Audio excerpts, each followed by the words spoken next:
বাংলাদেশের ব্যাপারে আমার আসলে আপনার ওই প্রথম প্রশ্নে বলতে হয় যে আমার নিজের অবস্থান নাই, কাজেই বাংলাদেশের নাগরিক হিসেবে আপনি পাকিস্তানের অবস্থান কি এটা নিয়ে আপনার ভাবার কোনো কারণ নাই, কারণ আপনার নিজের রাষ্ট্রেরই আসলে পলিটিক্যাল কোনো স্ট্যান্ড নেই এই মুহূর্তে।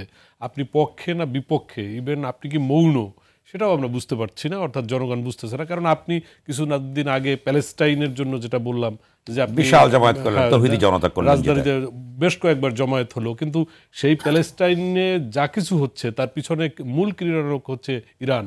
যা আপনি হামাস বলেন, এই হুতিস বলেন, কিংবা অন্য যারাই এখানে প্রক্সি ওয়ারে লিপ্ত রয়েছে, তো সেখানে এখন মূল যে ক্রীড়ানক তার বেলায় তো আপনি নড়ছেন না, আপনি কোনো সহমর্মিতা জানাচ্ছেন না। এটা গেল একটা বিষয়।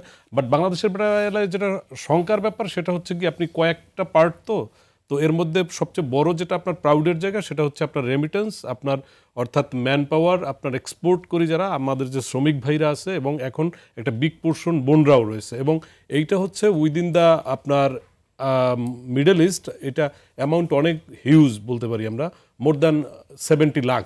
কাজেই এই মানুষগুলো বেকার হবে, স্থানান্তরিত হবে, এবং হচ্ছে সেফটি সিকিউরিটির জন্য অনেকে ব্যাক করবে, অর্থাৎ আপনার রেমিটেন্সে একটা ধস নামবে, আপনার রিজার্ভ কমে যাবে, নাম্বার 1। নাম্বার 2 যেটা হবে সেটা হচ্ছে কি একটু আগে বলছিলেন আমাদের সম্মানিত আলোচক, যে আপনার রেমিটেন্সের পরে সবচেয়ে বড় জায়গা তো আপনার হচ্ছে গার্মেন্টস, কিংবা আপনি মধ্যপ্রাচ্যে কৃষিজাত পণ্য এক্সপোর্ট করেন। এই গার্মেন্টস বলেন, কৃষিজাত পণ্য বলেন, এই যা কিছু আপনি করছেন, এই কল কারখানা ইন্ডাস্ট্রি, এগুলো চালার জন্য আপনার এনার্জির উপরে নির্ভর করতে হয়, গ্যাসের উপরে, আপনার অয়েলের উপরে নির্ভর করতে হয়। তো এই প্রোডাকশন কস্ট তো বেড়ে যাবে, আপনি তো এটা সার্ভাইভ করতে পারবেন না, আপনি এটা এক্সপোর্ট করতে পারবেন না। তার মানে আপনার এই জায়গা থেকে ইনকামের যে জায়গা সেটাও শাটডাউন হবে, এটা খুব স্বাভাবিক।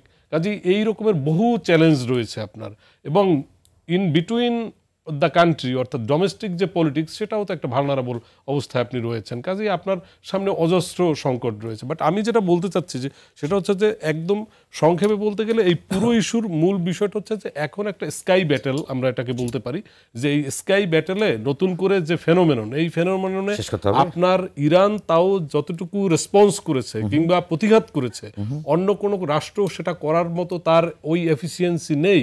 এটা হলো প্রথম কথা। কারণ এই যুদ্ধের সাথে কনভেনশনাল কিংবা ট্রেডিশনাল ওয়ারের বাইরে গিয়ে এই যুদ্ধের সাথে মানুষ আপনার ইউজ টু না, অর্থাৎ রাষ্ট্রগুলো ইউজ টু না, সেই জায়গায় সে ভালোই তার রেসপন্স করেছে। পাশাপাশি আর একটা ব্যাপার আমি যেটা বলতে চাচ্ছি সেটা হচ্ছে কি, যে আপনি মধ্যপ্রাচ্যে এখন যেটা চলছে, অর্থাৎ আপনি যেটা জানতে চান যে যুদ্ধ থামবে কিনা বা প্রলং হবে কিনা, কিন্তু সেটা হচ্ছে এই যে এটা একটা অস্ত্রের প্রতিযোগিতা, অস্ত্রের বাজার, আর এর সাথে যদি আপনি এক্সপেরিমেন্ট চলছে এটা বলতে চাইছেন, এই অস্ত্রের প্রতিযোগিতা ইউএসএ কিংবা পশ্চিমা বিশ্বের চলবে। পাশাপাশি এদের মূল যেটা জায়গা সেটা হচ্ছে রেজিম চেঞ্জ। আমি এটা দিয়েই কনক্লুড করব। রেজিম চেঞ্জ এ কারণে বললাম কারণ আমি কিন্তু বলেছি আপনাকে 1906 থেকে 1979 পর্যন্ত একটা সরকার ছিল তাদের সাথে সুসম্পর্ক ছিল, কিন্তু 1953-তে মোহাম্মদ মোসাদ্দেক নামে একজন রাজা ছিলেন ইরানে, তাকে কিন্তু সরানো হয়েছিল। কারণ হচ্ছে তাকে কিন্তু নির্বাসনে পাঠানো হয়েছিল, এবং অন্যতম লক্ষ্য পশ্চিমাদের কথার তিনি অভ্যাস করেননি, যে কারণে